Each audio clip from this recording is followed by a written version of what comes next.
Elhamdülillahi Rabbil Alamin ve salatu ve selamu ala seyyidina Muhammed ve ala alihi ve ashabihi ecmain. Hurmatlı jigitler, Hujjatul İslam деген nam менен аталган Имам Газалидин бизге кийинки берген насаатын өтөбүз. Имам Газали айтат: "Фа'лам, билгиниң ey студент, аннаху янбагил салик шейх муршид мураб." Сен дейт, качан илим жолуна түссөң, же болбосом тарбия жолуна түссөң, өзүңө бир жакшы устаз издешиң керек дейт. Азыр мына бизге тиешелүү маселелер.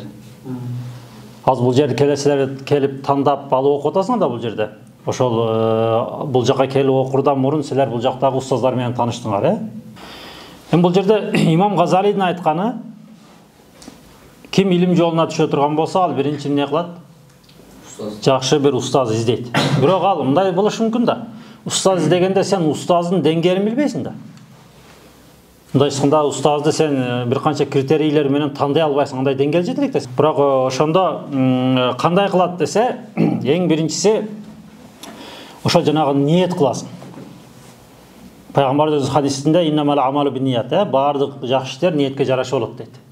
Ниет кылганда Аллахым мага бир жакшы устазды насып кылгын, мен иншалла ошонун барып сабак алып, сени таанийын деп не кыласың? Жакшы бир ниет кыласың. Жүрөктөн чечим чыгарасың. Биз жанагы ния менен азымдын, анан хаватир деп жанагы келди кетти ойлор ушулар доскага түшүндүрбөдүкпү? Ошол сыңар биринчи эмне кылат экен? Ниет кылат экенбиз. Ниет кылып эле койбостон эмне кылабыз? Дуа кылабыз күнү-түнү.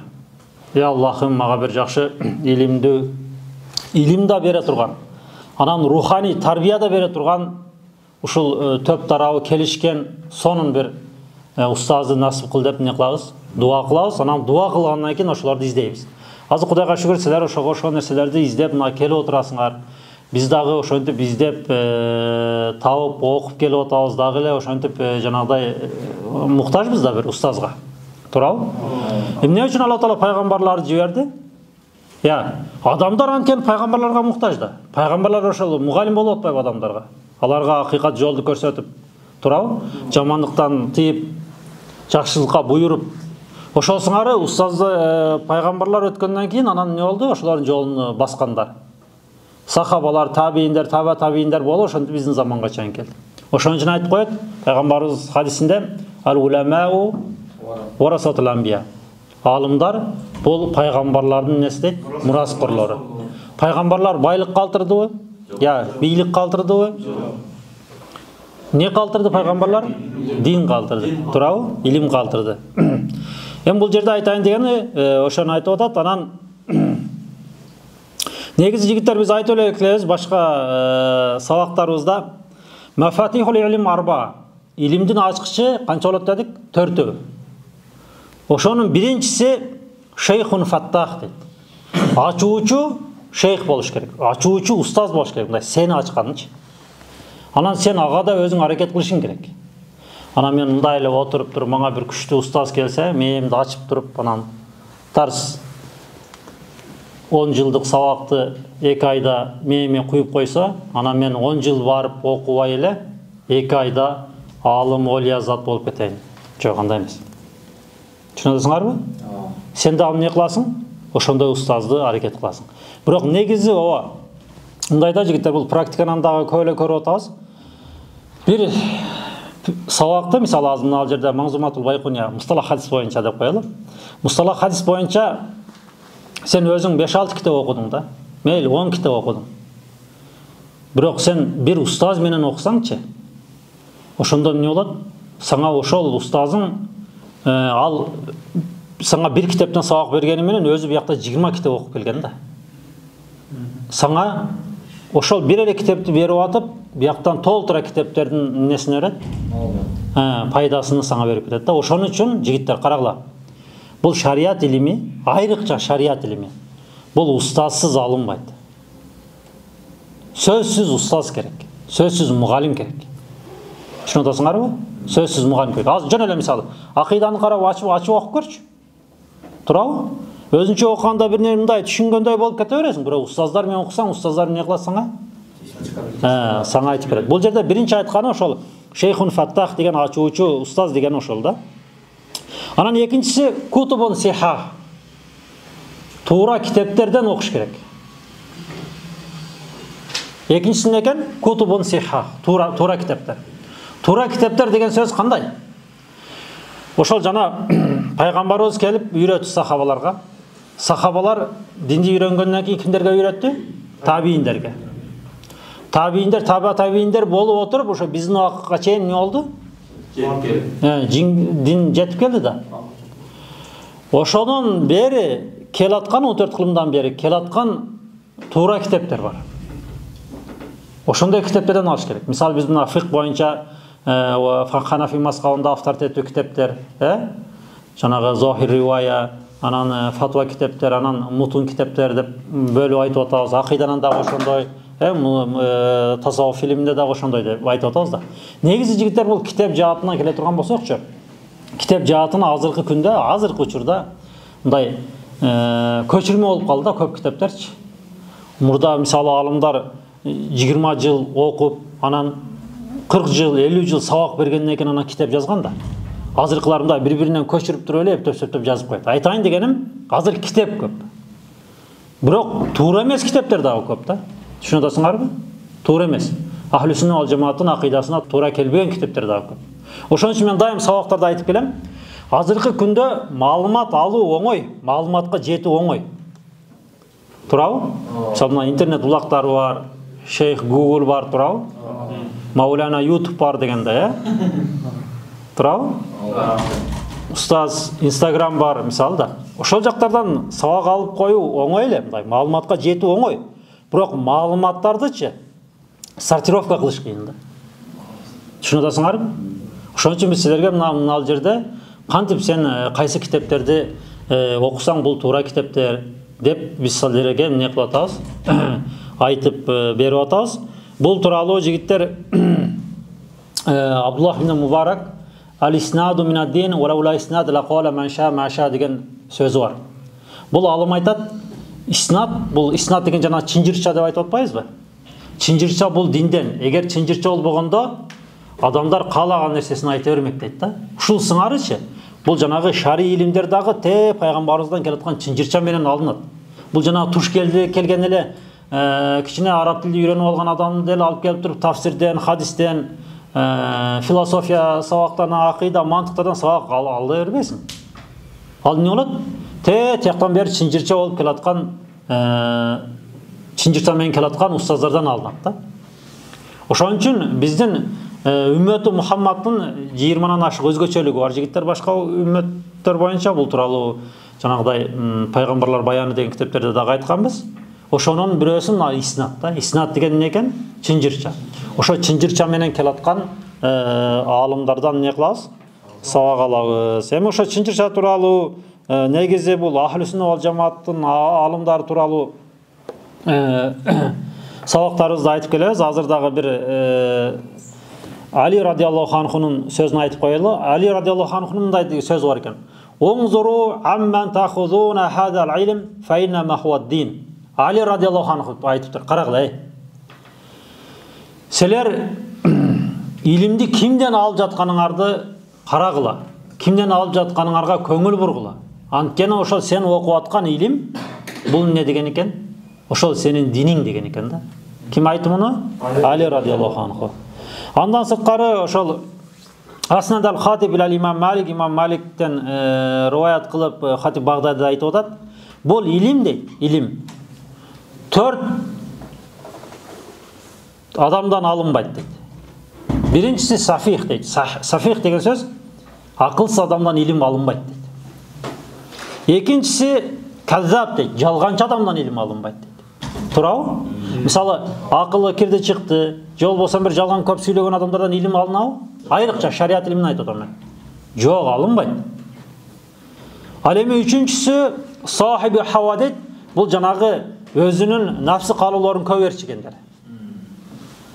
Алардан дагы илим алынбайт. Анан төртүнчүсү карып калган аксакалдан да илим алынбайт дейт. Эмне үчүн десе? Эмне үчүн? Акылы кичине кирди чыкты болуп калгандан кийин негизи биздин күнүбүздө деле жанагы бизге чейинки алымдарда айтам да. ошентип жанагы акылы кирди чыкты болуп калганда алар көпчүлүгү эмне кылган? Сабагын токтоткон да. Анткени бул дин да жигиттер, туурабы? Ошон үчүн бул динди кимден алып жатканыңа эмне кылышың керек? Көңүл бурушуң керек. Эми пайгамбарыбыз Ибн Умар радиаллаху анху баласына айткан дагы бир сөз бар экен, ошондо айтып коелу. Пайгамбарыбыз: "Я Ибн Умар, динак иннама хуа лахмук ва дамук." Динingdi кара, анткени бул диниң сенин каның, жаның деп айткан экен да. Мындан билдик, динди биз эмне кылышыбыз керек жигиттер? Туура түшүнүш керек. Туура түшүнүш үчүн туура устаздарды тандаш керек, туура устаздардан сабак алыш керек. Ошон үчүн биз жанагы мына ижазаларды беребиз деп айтып атпайбызбы? Ошол мисалы бекерден айтылып аткан жок да. Мейли, мындан билдик, ошол жанагы бул жанагы ижазасы жок болсо деле, мисалы күчтүү окуган немелер бар, устаздар бар. Көрүп эле жүрөбүз күнүбүздө, медиа тармагына чыккандар бар, чыкпагандар бар. Бирок ошондой жанагыдай устаздар ахли сүннат вал жамааттын акыйдасында болгон устаздар болсо, алардан эмне кылабыз? Биз динибизди үйрөнөбүз, ошондон сабак алабыз. Бул жигиттер канчанчысы болуп кетти? Экинчиси. Эми ошол динди алып атканда мен дайым эле айтып келебиз, ошо адеп менен алабыз, адеп менен. Анткени бул адеп бардык жерде өзүнүн адеби бар да. Мисалы ал-адаб ма Аллах Таала менен болгон адеп. Ал-адаб ма Расул, пайгамбарыбыз менен болгон адеп.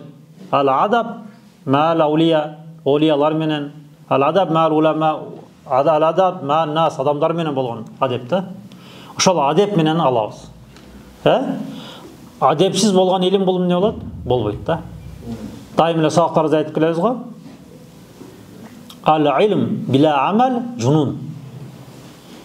Илим бул адепсиз алынса, амал кылбай туруп калсаң, ал эмне дейт? Жиндилик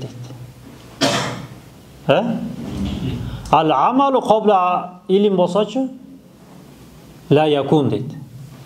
Ал эми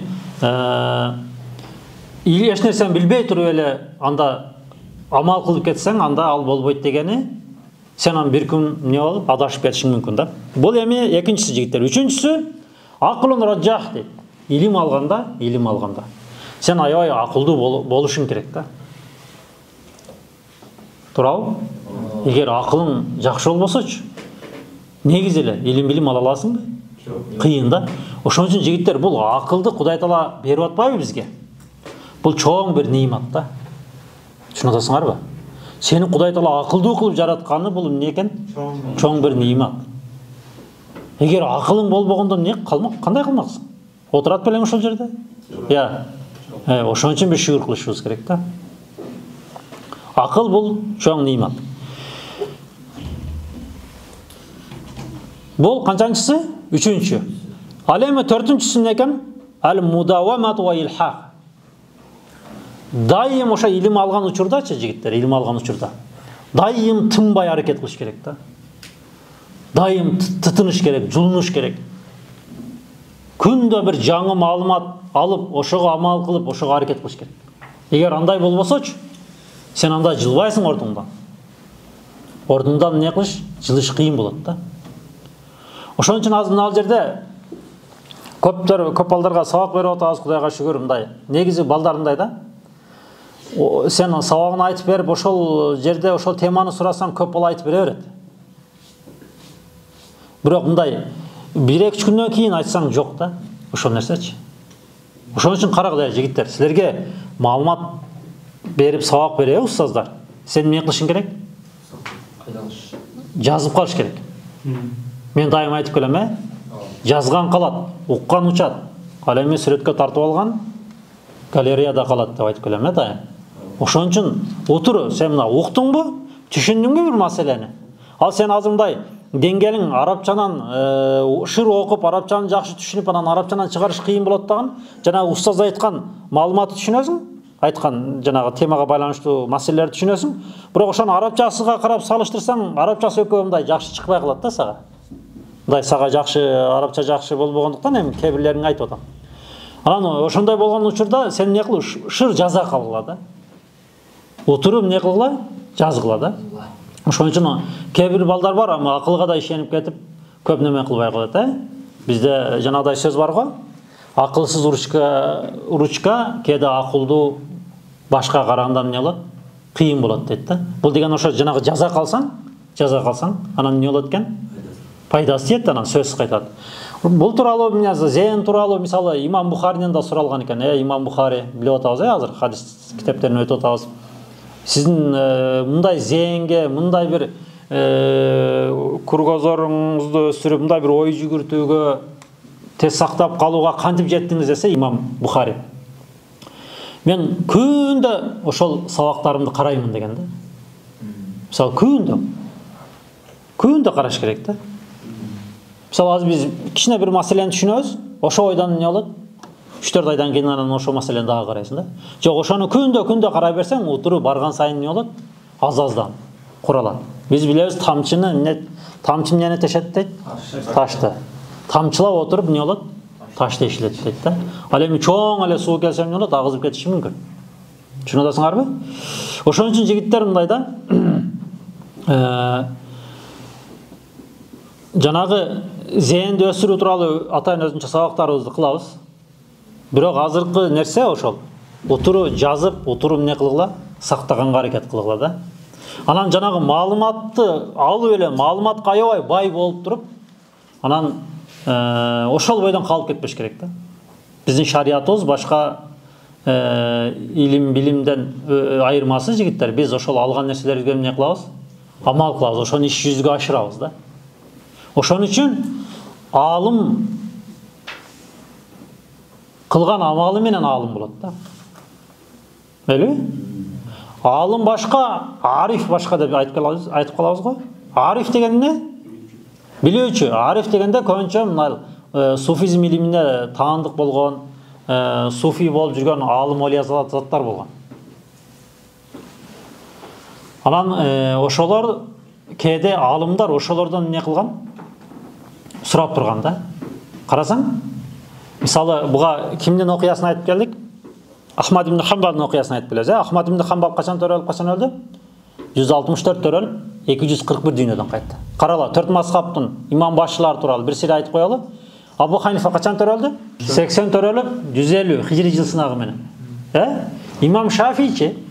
Имам Шафий Абу Ханифанын шакиртинин шакирти. Мында айтканда Мухаммад Хасан Шайбанийдин шакирти ким? Имам Шафий.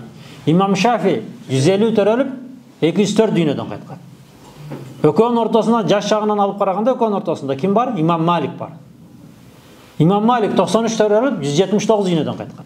Ал эми 4-чү мазхаб башчы ким болду? Ахмад ибн Хамбал. Ахмад ибн Хамбал 164 төрөлүп, 241 дүйнөдөн кайткан. Бул хижри жыл сынагы менен айтып атам. Хижри жыл сынагы менен, Эми каралы, ошол имам Ахмад ибн Хамбал жанагы өзүнүн доорунда чоң бир суфи алым өткөн. Ошол алымга барып кээде кеп кеңеш сурачу экен да. Анан Ахмад ибн Хамбалды тааныгандар, сиз чоң имам болуп турсаңыз, анан бир ошол бир дүйнөнү тарк кылган, тарку дүние болгон алым олия заттан барып кеңеш сурайсыз да. Сиз андан караганда күчтүүсүз го деп адамдар айтканда, Ахмад ибн Хамбалдын ушундай сөзү бар. Карала, Ахмад ибн Хамбал айтат: "Мен Куран менен сүннөттү билем" дейт да. Ал эми жанагы Бишрул Хафи деген олия зат Алла Тааланы билет деген да. Карасаңар, мындан билдик, жанагы бул жерде Имам Газалин дагы айткан ушул болуп атат да. Сен жанагы илим алууда устаз тандайсың, анан тарбия алууда да устаз тандайсың да. Мындайча айтканда, илимдүү болуп тарбия экөөнү бириктирген, илим да бере алган, анан сага руханий тарбия да бере алган устаздарды танда деп айтып атат да бул жерде Имам Газали. Эмне үчүн антип айтып атат? Анткени ушундай адамдар болгон, алар сага илим берген, бирок руханий тарбия бере алган эмес да. Кээ бирлер болгон руханий тарбия берген, бирок илим бере алган эмес да. Бул жерде Имам Газали айтат: "Сен ушундай бир устазды тандагын" дейт. Ал устаз эмне болсун дейт? Сага илим да берсин, анан руханий тарбия да берсин дейт да. Эми жигиттер, бул мындай да. Мындай кичине жөнөкөйлөтүп айтканда мындай да. Мисалы азыр сен ооруп калсаң, Кудай сактасын да. Сен врачқа барасың, врачты издейсің. Анан врач жазып берген нерселерди, дарыларды саатты, секундасы менен ичесиң. Туурабы? Кечиктирбей, ашырбай, аябай маани бересиң да, эмне үчүн ага маани бересиң сен? Анткени сен ооруп атасың да, сен зыркырап, тынчың кетип, уйкуң бузулуп, сен ооруп атасың. Антип баарыбыз эле ооруп атпайбыз, туурабы? Кээде. Ооруганда ошентип дары ичип каласың да, врачтын айтканын кылып. Биз мынау руханий жаатыбызды дагы оңдогонго ошондой жанагыдай врач издегендей эле руханий тарбия бере турган устаз издешибиз керек болот да. Ар бирибизчи. Анткени жанагы кээде ооруп кирип болуп калып ооругандан караганда руханий оорулар дагы бизде көп да, жигиттер, туурабы? Мисалы жалган сүйлөп коебуз, бирөөгө кызганыч кылабыз, же болбосо кээде күнөө кылабыз, же болбосо намаздарыбыз калып кетет, ошого окшогон бир толтура бир руханий нерселерди эмне кылыш керек? Жоюш үчүн биз руханий бизге көркөм адеп ахлак бере турган эмне кылышыбыз керек? Устаз издешибиз керек да. Эми ал суфизм илиминде, суфизм термининде жигиттер ал нерселерди айтып эле келебиз. Ал жанагы ошондой аалымдар эмне деп аталган? Муршид камил деп аталган. Анын шакирттери мурид болгон. Мисал кыласыңар, мисалы жөн эле бир аалым болсо, шариат илимин жакшы түшүнгөн, ал анын окуучусу бизден эмне деп коебуз? Биз аны толип деп коебуз да. Туурабы? Ал эми руханий сага тарбия бере турган аалымды аны эмне дейбиз? Ариф дейбиз. Муршид камил дейбиз. Мурдараак биздин ата бабаларыбыз пир, ешан деп колдонгон. Угуп каласыңарбы? Айылдарда, Анан анын окуучусуну алар муршид деп айткан да. Бул жерде Имам Газалинин дагы айтканы эмне болуп атат? Ушул эки жааттан сага тарбия берген устаздарды кара деп айтып атат. Эми карагыла жигиттер, ошол устаздар сага билимде гана тарбия берген устаздар кандай болуш керек десе, аны эмне дедик? Биринчи айттык, Ал пайгамбарыбыздан келаткан илимди туура так алыш керек. Куран, сүннөттү туура жакшы түшүнүш керек. Мындайча айтайын дегенде эмне болуш керек? Аалым болуш керек да.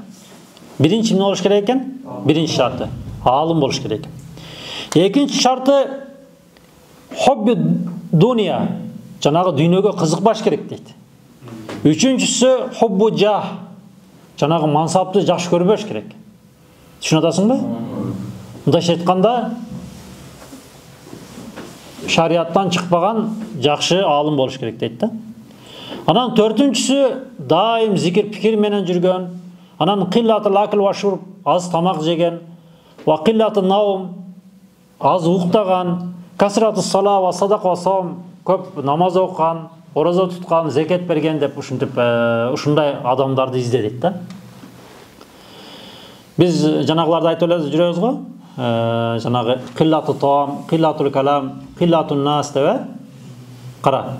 Негизи аалым зат кандай болот десе, ал алган илмине амал кылып, эмне кылыш керек? Аз тамак жеш керек, аз укташ керек, анан адамдарга аз аралашыш керек. Эми адамдарга аз аралашыш керек дегенде, жана туура түшүнгүлө, жаман адамдарга аралашпайт да эми. Жакшы адамдарды жакшы чөйрө табыш керек дегендей мааниде да. Эми биз азыр илим алып жүрөбүз, илим жолунда ушуга окшогон адамдарды эмне кылышыбыз керек? Биз дагы издешибиз керек, дагы табышыбыз керек. Ошого окшогон бул жерде ошол аалымдардын дагы бир канча сыпаттарын айтыптыр. Аллахым баарыбызды жакшы аалым, жакшы олия зат, бизге илим да бере алган, бизге руханий тарбия да бере алган, экөөнү бириктирген аалымдарды табууну насип кылсын. Биз андай аалымдарга дайым муктажбыз жигиттер, өлгөнгө чейинчи. Анткени сенин жанагы руханиятыңды, сен балансыңды сактай албайсың да.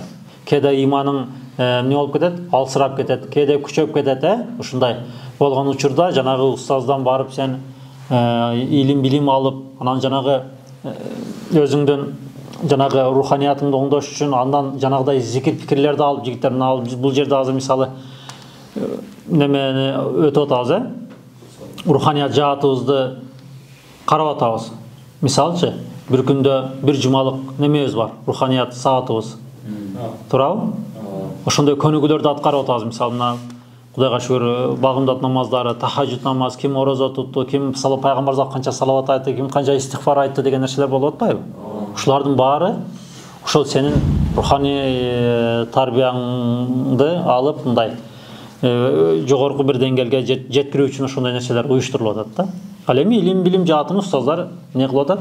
Берип атат, Кудайга шүгүр. Аллахым баарыбызга насип кылсын. Дуа кылып тургула. Алхамдулиллахи раббил аламин.